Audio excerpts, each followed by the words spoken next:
We have several important news stories to share about Tesla stock, including one analysis that says there's a chance Elon Musk might sell some shares this week, but no worries, that might actually be bullish. First, despite more and more big whale investors and institutional analysts raving about Tesla's full self-driving and raising Tesla stock targets, famous short sellers like Michael Burry are still at it. Burry says Tesla stock is overvalued and weirdly says shareholders will be diluted. He seems to forget that only happens if Elon grows the company to a valuation of $8.5 trillion. We'll watch a video clip of Elon saying this weekend that anyone who's a builder who makes more than they take is someone we should respect. Second, more and more big whale investors like Sarah Guo, a former managing partner of the VC firm Greylock Partners, are now being blown away after testing Tesla's Robotaxi or their own cars with FSD. This trend will only skyrocket.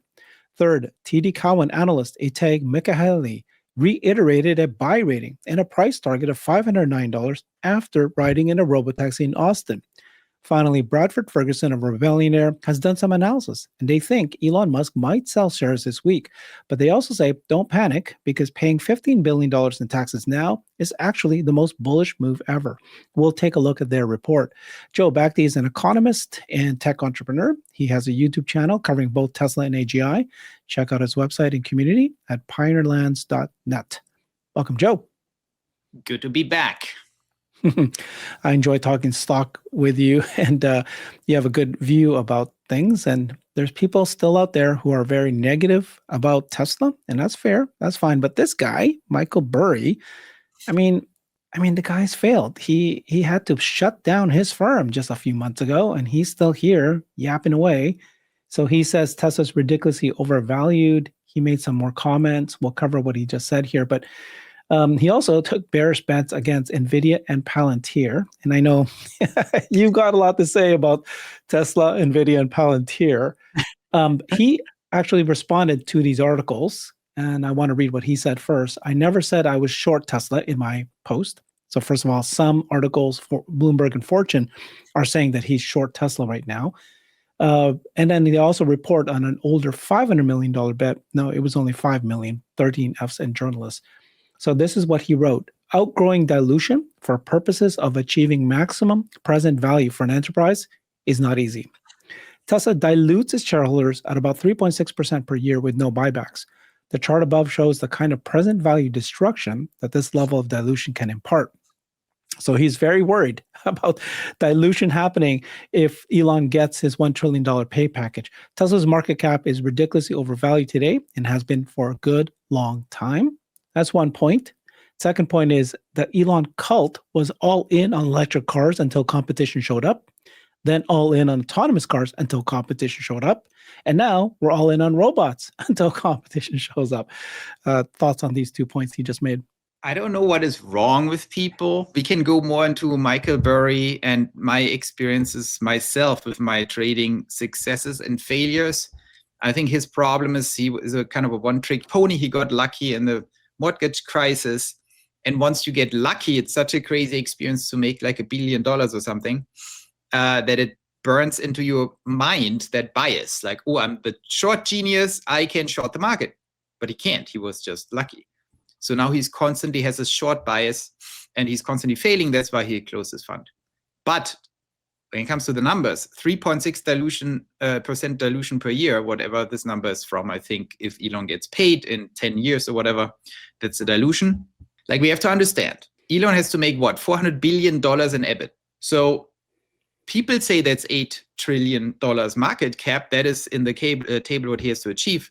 But that's kind of nonsensical. That's a 20 earnings PE, 20 PE valuation. So I think completely unrealistic. I think more realistically, we would look at 16 trillion or something market cap. And so basically, the bottom line is we had 1.5 trillion. Elon gets his dilution, which is, how much is it, Herbert? 15%, 13% of the company. He gets that if he 10x's our money. So this whole talk about shareholder dilution is completely nonsensical, because the dilution he's talking about, Elon getting paid, is a direct function of a condition that he makes us 10 times, 1,000% our money. So it literally makes no sense. If the deal is you make me 1,000% my money. I pay you 15% of that. How is that dilution? Can someone explain this to me? Exactly. That's his first point. The second one, what did you think about this comment he made that the Elon cult was all in on electric cars until competition showed up, all in on autonomous driving until competition showed up, and now it's all in on robots until competition shows up? Okay, first, let's start at the beginning. The Tesla cult, including me, was all in on electric cars. And then we made 2,000% gains. Yes. Then we believed Elon, well, if you make me 2,000%, maybe you make me 1,000% again on a completely new thesis that is completely ingenious again, where you have again a complete lead, where again, no one can do anything about it, which is autonomy. I didn't even start thinking about robots with a 10x. The robots are the next story. So he's right on the first part. The Tesla cult was all in on electric cars. And the cult leader rewarded the cult with 2,000%. It's pretty good. So now the cult is more loyal because the cult is pretty rational. Say, okay, why would I not follow you if you make me 20 times my money? We believe in autonomy. There is no competition. Actually, something people completely underestimate, misjudge. There is no competition. There will be no competition all the way to 2028 or 29, in my opinion. And then only Google might be competition, but that's still a long shot. I think it's possible. Until then, they have completely free reign and can deploy millions of robotaxis if this works. I don't know if you want to discuss this in this video, but I think it's much more a hockey stick than even doubling, because it's all about once it works, what holds you back deploying millions of these things if you can produce them every 28 seconds, one robotaxi. So that's the situation. There is no competition. On the robot side, we will see what happens there. But on the autonomy side, I'm pretty sure there is no competition all the way to 2029. Yeah. And even if there is competition, the markets are so massive. These are massive markets. You can have competition. Toyota did incredibly well, aren't they? Despite having hundreds and hundreds of other automakers in the world, it's okay to have competition. It's interesting, the thinking, though. Okay, look at his success, as you mentioned earlier. 2021, Tesla trades at a $500 billion. This is the quotes he made. $500 billion market cap that would buy all the autos sold in the US for the next 5 years. Enjoy it while it lasts. He said that in 2021. In 2025, Tesla's market cap is ridiculously overvalued today. 1.42 trillion has been for a good long time. Tesla's overvalued at 4.5 trillion. Oh, that's what he will say in 2030, 2035, and 2040. He'll just keep saying Tesla's overvalued. Well, I would object to this because in 2030, we are probably at 10 trillion. But generally, I agree. In 2040, we are definitely not at 20 trillion, but way higher. That's funny. Okay, so this is his article. I won't go through it anymore. We just read about it. I wanted to take a detour here, and this is Elon being interviewed just this weekend. And there's this part here where he talks about builders, and this is just a commentary about these people like Michael Burry, who will, it's an investor, that's fair. Being an investor is absolutely fine. But Elon is building companies, and he's just building. He's trying to create companies that are successful to achieve certain markets. And yes, there will be competition. And I think we are supporting that. And if it's successful, it'll be a big market. So here is what he said. Well, I think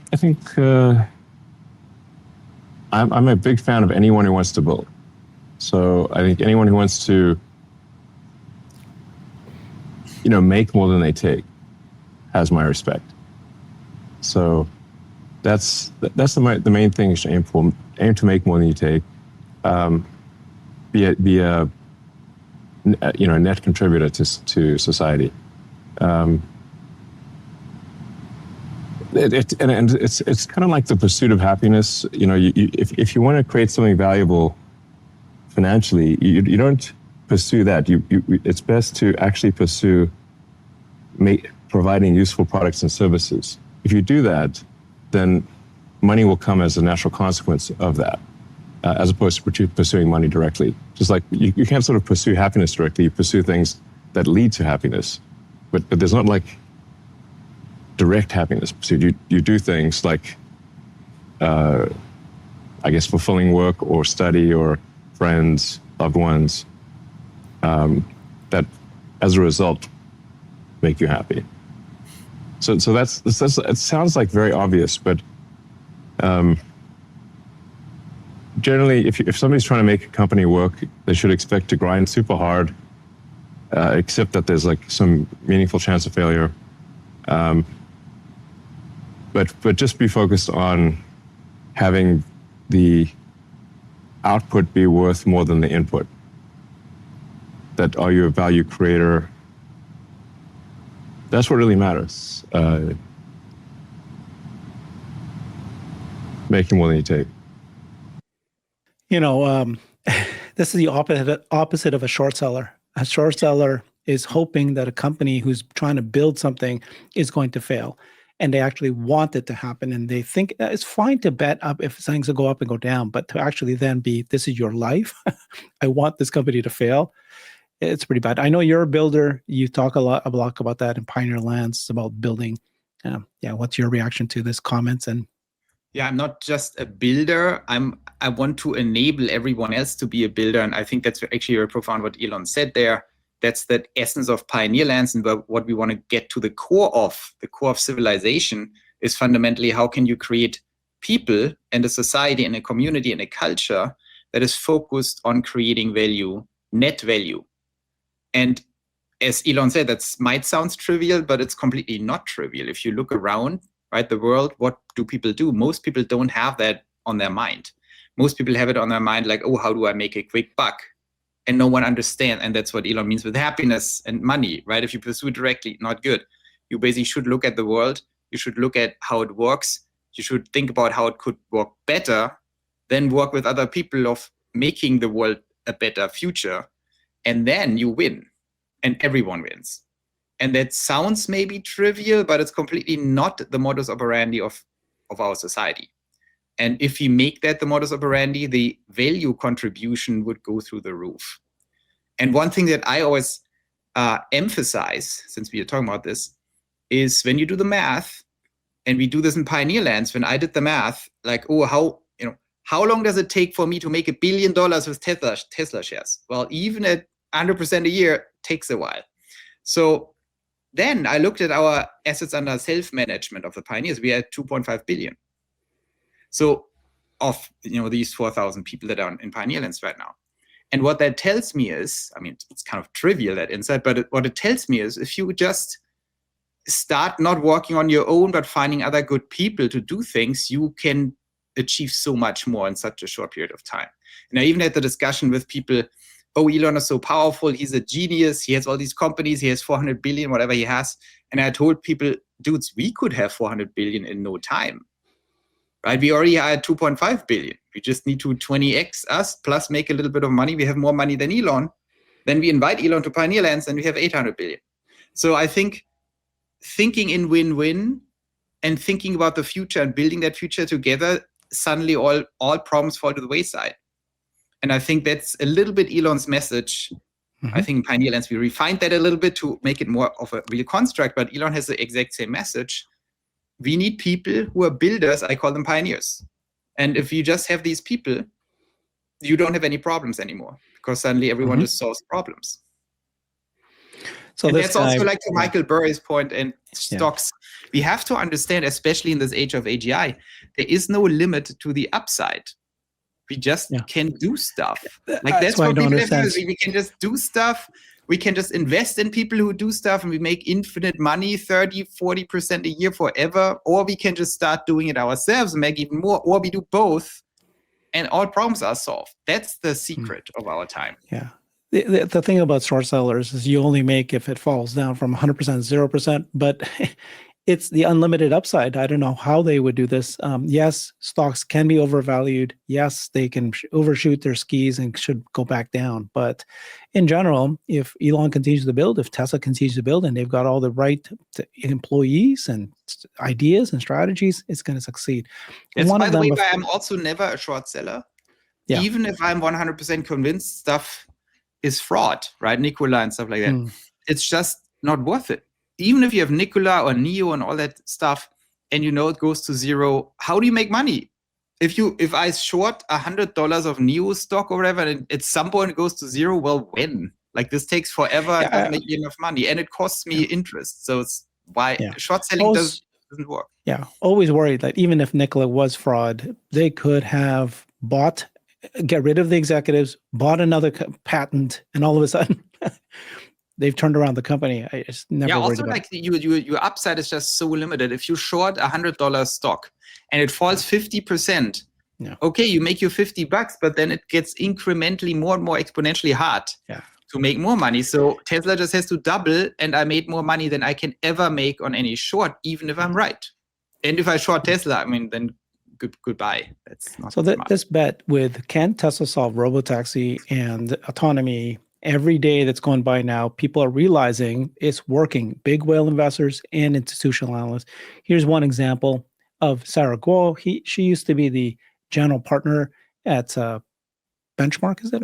Of Greylock Partners, VC firm, and of course, testing. They're now it's a perfect setup because they're there are people. All these investors are testing it in the San Francisco Bay Area and LA, and as they test it out and they see these Tesla robotaxis, zero interventions, it's game changing. These are the people that you want to convince. You got TD Cowen analysts. More and more of this is coming out. He reiterated buy rating, $509 price target, because he tested Tesla's robotaxi in Austin. He said the rides were impressive all around, specifically noting that the autonomous system handled 2 complex scenarios involving emergency vehicles and a construction site very well. Based on their experience, the firm believes Tesla appears to be on track to begin removing safety monitors from the Austin robotaxi fleet by the end of the year. I completely am still on that. I know that, we've got less than 4 weeks here, and certainly anything can happen. But the friggin' 14.2.1 is amazing. I drove it all weekend, Wednesday all the way to Sunday, with my family members who visited everywhere we went, and it's like they blew them away everywhere, to the airport, back, all restaurants, and it's unbelievable. It's really worked at this point. So but I think it's still on track. Yeah. I think removal of safety drivers in Austin, at least some of them, will not move significantly the stock meaningfully. Right. I think you will have a 1 to maybe 5% of the new cycle is great move, but that's it, because I think what Wall Street now is at the point where they understand this works. This is at least on Waymo level in their minds.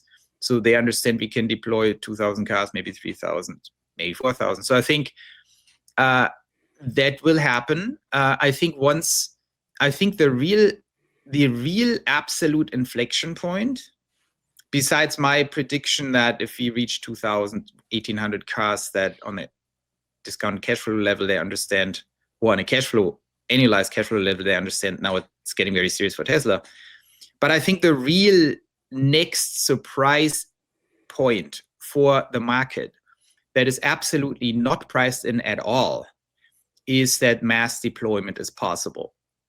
So when they basically understand this is not like Waymo, this doesn't mean it scales like Waymo, it means it scales infinitely.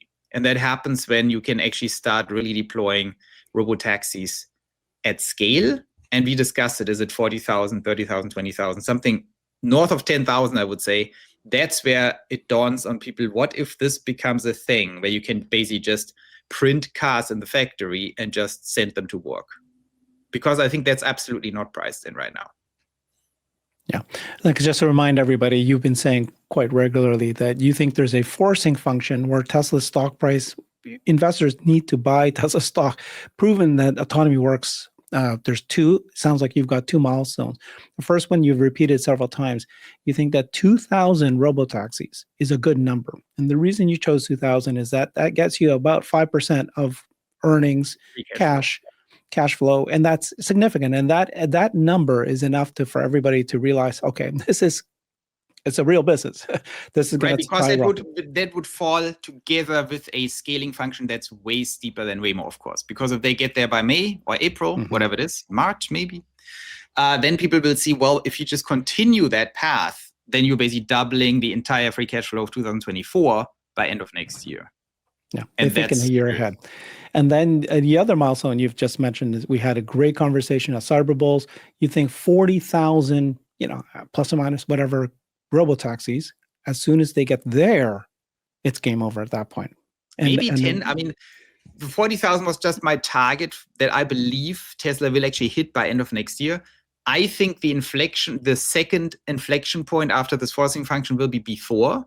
But I don't know when exactly. It's a psychology thing. When people realize, oh my God, they can literally put the gigafactory there and let them drive into the market. But once they understand, once this becomes a theme, a meme, I think it's completely game over. Yeah, it is.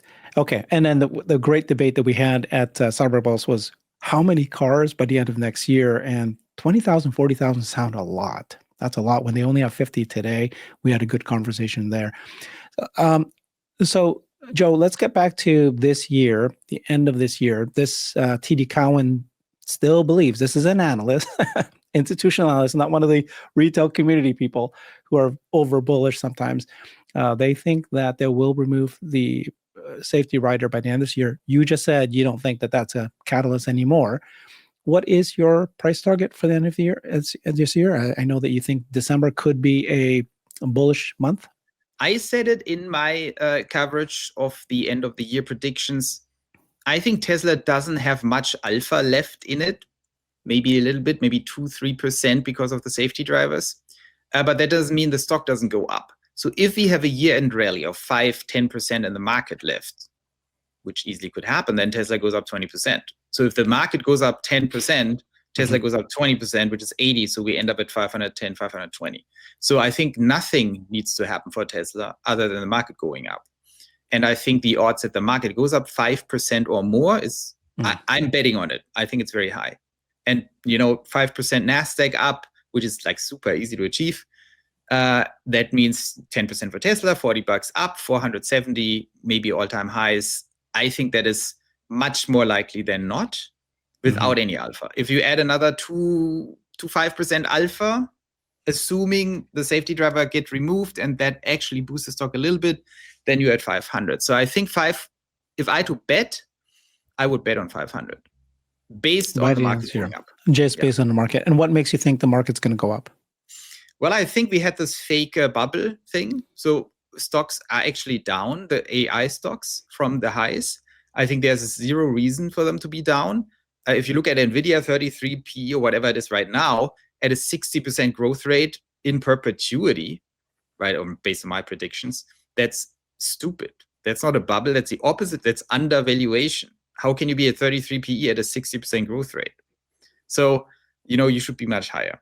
So I think the market understands that. I always told everyone this is a fake bubble burst, which means it needs to get up again. I think when it comes to Palantir, for example, that's a very richly priced. So I'm not a Palantir fan price-wise right now. I think Meta is totally undervalued. I think NVIDIA is slightly undervalued. I think Tesla is undervalued. And I think the market will get a liquidity boost.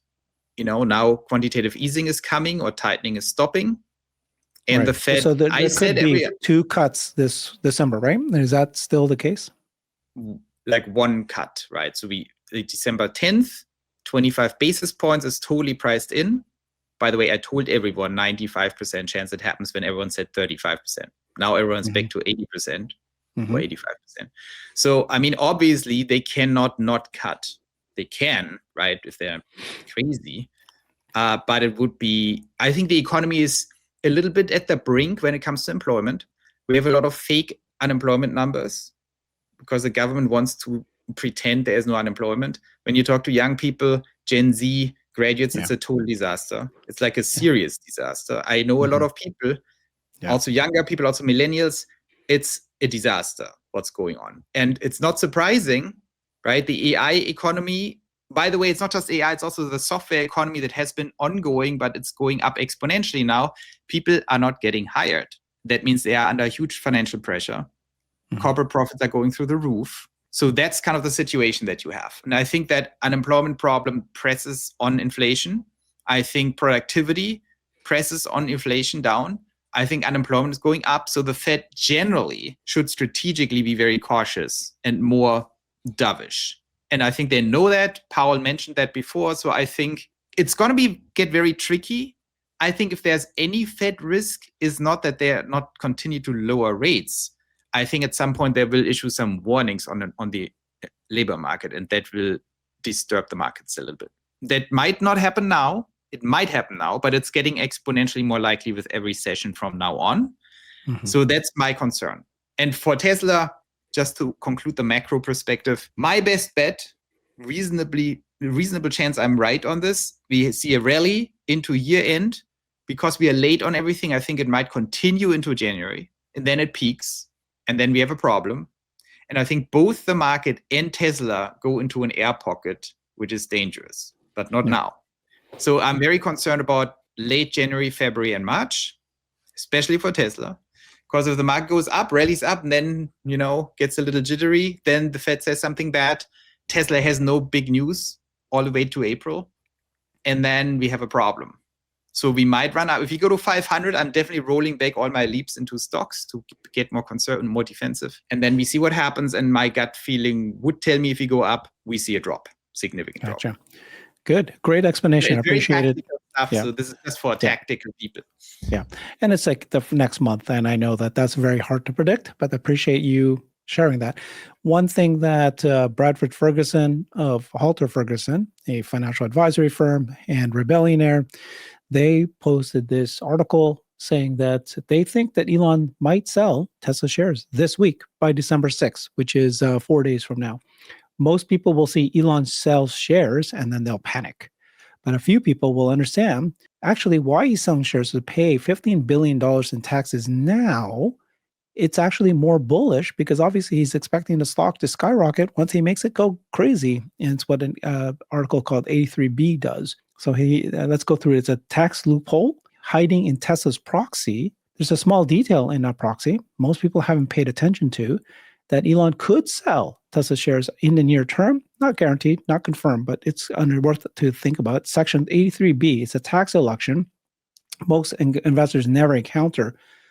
And it says down here, the election must occur within 30 days of November 6th, meaning the window closes around December 6th. This is why investors should be watching very closely what is happening.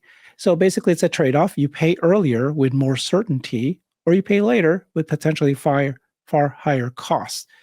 So if he does not make the election, any shares he eventually receives would be taxed at ordinary income rates at whatever the share price is at the time, which could be far higher if Tesla meets its performance milestones. And then they go on explaining this whole detail. And if he does elect it, it's $15 billion under current prices. That's how much it would be due. Did you read about this? What'd you think about it? If that's true, that's another crazy. The US tax code is just insane, by the way. But if that's true, yeah, he might do it. I would do it. And because that's extremely substantial what he saves, extremely substantial. So, if he makes $1 trillion, and he would make much more than $1 trillion based on he would make at least $2 trillion. I think that package realistically is more $2 to $3 trillion because it's based on the wrong assumption what the market cap is when he reaches the targets. So if he makes $2 trillion and he pays income taxes, he would pay whatever, 800 billion. So 15 billion versus 800 billion, that's substantial, the differential. But of course, that's in 10 years or whatever, whenever he hits that, or maybe in 7 years. So, 800 billion in 7 years, how does this compare to 15 billion today? I don't know. It's a good question. So I think he might do it a little bit. He maybe hedges it, but I would not be surprised if he does something. But if let's say he does 50% of it to hedge it, so 7 billion, that's like a joke, in my opinion. 7 billion. Do the math, right? What's the turnover of Tesla stocks per day? Like a lot, in terms of, like, if someone sells $7 billion worth of Tesla stock, I don't think that has any impact if it's stretched over a week. It is odd. I get it. But it's like this guy said it best. It doesn't make sense for a few reasons. Number one, I thought he just bought $1 billion worth of stock a couple of months ago. And he knew about this at that time, he said. Capital gains tax rates in the future could be the same as ordinary tax rate. You don't know what that could be. He may not hit many of the milestones. You pay early instead of something in the future. Also, I don't understand the provision. I think something is wrong. You can't execute this stuff now and pay taxes, and then you never pay taxes again on the gains. It can't be. So I think you switch income tax for capital gains tax, and then it becomes very incremental for Elon. That's like, who cares? If you pay 20, what is the capital gains? 25 effective capital gains, 25% or whatever, depending where you live. And income tax, whatever, 40%, 45%. So what's even the difference? Like for Elon, and then time comes on top. Like, I don't know. Maybe he does a little bit, but even if he sells $7 billion worth of shares, divided by 5 trading days or whatever, or he probably started this, so divided by 7 trading is 1 billion. That's a joke. That's not going to move the stock. It's not going to move the market. Okay, and again, at the end of the day, don't panic. If he is doing this for this reason, he's selling Tesla stock, it's not because he's afraid he thinks the company's going to fall. In fact, the opposite. He thinks, I'm going to make it to be this $1 trillion, $8.5 trillion or $17 trillion market cap in the future. I want to pay it now instead of paying it later. That is so bullish. And by the way, I'm very generally, that has nothing to do with this, but generally I'm getting really more and more bullish the more I look at the whole situation. Tactically bullish. I'm strategically bullish anyway, but also short-term bullish, because Tesla has many problems on sales, right? In Europe, we saw some stuff, and no one seems to care, especially not Elon, especially not Tesla. Instead, they're pushing forward with FSD like crazy. In Korea and all Europe, you have to understand the news. This is very aggressive what's happening there. They're like all over the place. Spain, Netherlands, Germany, Italy, France, Norway. So it's happening everywhere. Czech Republic. Very aggressive. And they understand by now. Americans are sometimes a little bit like, oh, stupid Europeans. But when you actually look at Europe, it's just a different market that works differently. Europe can get go very quick, because if one of the countries approves FSD, then you can mutually approve it. So all they need is unlock one of these 20-something countries like the Netherlands, and you're done. So you just need to hack the system. There are a bunch of rules, and you need to hack them. And all these countries don't even like each other. So they, it's easy to play them against each other. So I think Tesla does a good job. And I think what's happening here is that we really see that Elon and Tesla are all full on betting on FSD happening in the next 3 months or something at scale. And then also changing the entire Tesla sales game. It becomes more and more clear that that's what they're planning. Because when you look at the European tactic, right, no one was like, oh, try to sell more cars. No, it's all about FSD and Robotaxi, because they know exactly if they nail that, the Chinese are toast, everyone is toast. Because it will boost Tesla sales too. No doubt. Yeah, we're going to do a show tomorrow, full review of everything that's happening with FSD in Europe. Also, by the way, Waymo and Mobileye has announced that they're no longer going to go LiDAR, and they're going to go switch to full vision. Just these guys just drop one at a time. And then we're going to show. Stupid, this LiDAR thing, it's still a thing. It's still a thing, dude. As much as you and I and everyone else here think it's no longer a thing, the general public still believes it. It's stupid. So stupid from the outset. It's like fool we'll said. See. Yeah, FSD expanding in Europe and even in Austria. We'll do that show tomorrow. Thank you so much, everybody. Follow Joe. Go check out his X account, Joe Backley, and then check out his website, pioneerlands.net. Thanks, everybody. I've created a website that is the most comprehensive resource for the Tesla investor. Please check it out. Simply go to my website at herbertong.com.